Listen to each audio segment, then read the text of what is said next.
महाभारत का युद्ध किन 7 कारणों से लड़ा गया था? महाभारत युद्ध, जिसे कुरुक्षेत्र युद्ध भी कहा जाता है, हिंदू महाकाव्य महाभारत की चरम घटना है। ये कुरु वंश पांडवों पांडु के पुत्र और कौरवों धृतराष्ट्र के पुत्र में चचेरे भाइयों के 2 सेटों के बीच लड़ा गया था। पांचाल और मत्स्य जैसे राज्य पांडवों के पक्ष में हैं।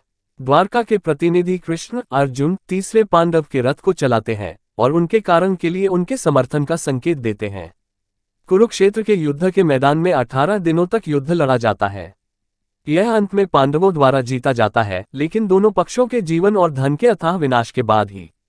महाभारत युद्ध लड़ने के मुख्य कारण हैं 1. भीष्म का ब्रह्मचर्य का व्रत, 2. भीष्म का पांडु और उनके पुत्रों के प्रति पक्षपात, 3. धृतराष्ट्र का दुर्योधन के प्रति प्रेम, 4. द्रुपद का द्रोण से प्रतिशोध, 5. युधिष्ठिर का टकराव न करने का वादा, 6. दुर्योधन की निर्ममता और 7. बुराई पर विजय पाने के लिए अच्छाई की आवश्यकता। भीष्म का व्रत। स्वर्ग में 16 वर्षों के बाद हस्तिनापुर लौटने के तुरंत बाद, जहां उनका पालन पोषण उनकी मां गंगा द्वारा किया जाता है और वशिष्ठ और परशुराम द्वारा प्रशिक्षित किया जाता है, भीष्म आजीवन ब्रह्मचर्य का व्रत लेते हैं। वह ऐसा अपने पिता राजा शांतनु को मछुआरे राजकुमारी सत्यवती से शादी करने की अनुमति देने के लिए करता है।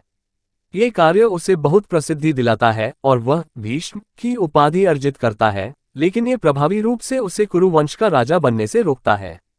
उनके वंशज, जो उत्कृष्ट वंशावली के राजा रहे होंगे, अब पैदा नहीं होने वाले हैं।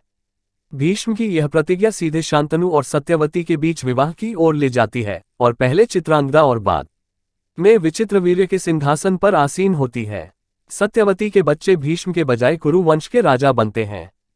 यदि भीष्म ने ब्रह्मचर्य का व्रत नहीं लिया होता और यदि उन्होंने अपने पिता की खातिर राजगद्दी नहीं छोड़ी होती, तो महाभारत का युद्ध शायद नहीं होता। भीष्म की अनुकंपा।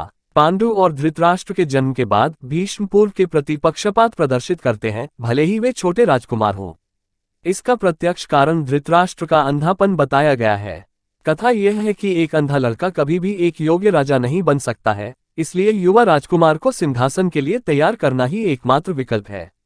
हालांकि ये भी सच है कि भीष्म रीजेंट और मंत्री के रूप में सेवा करने जा रहे हैं, चाहे कोई भी राजा के रूप में सेवा करे। धृतराष्ट्र का अंधापन इस विशेष स्थिति में उतना बाधा नहीं बनने वाला है जितना बिना किसी सहारे के एक नियमित राजा के लिए। धृतराष्ट्र के पास अपनी कमियों को दूर करने के लिए भीष्म, विदुर और पांडु होंगे।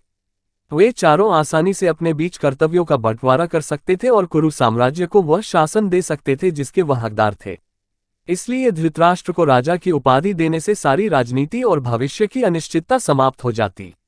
भीष्म द्वारा धृतराष्ट्र और पांडु के बीच गलती किए जाने के बाद भी वह पांडवों को सिंहासन की आकांक्षा के लिए प्रोत्साहित करके त्रुटि को बढ़ाते रहे। यदि कुरु राजकुमारों के युवा होने पर भीष्म सिंहासन के वास्तविक उत्तराधिकारी के बारे में निर्णायक होते, तो उनके बीच झगड़ा नहीं होता। धृतराष्ट्र का प्रेम। इसे अक्सर महाभारत युद्ध के सबसे महत्वपूर्ण कारणों में से एक माना जाता है। धृतराष्ट्र की अपने सबसे बड़े पुत्र दुर्योधन के जुनून पर लगाम लगाने में असमर्थता।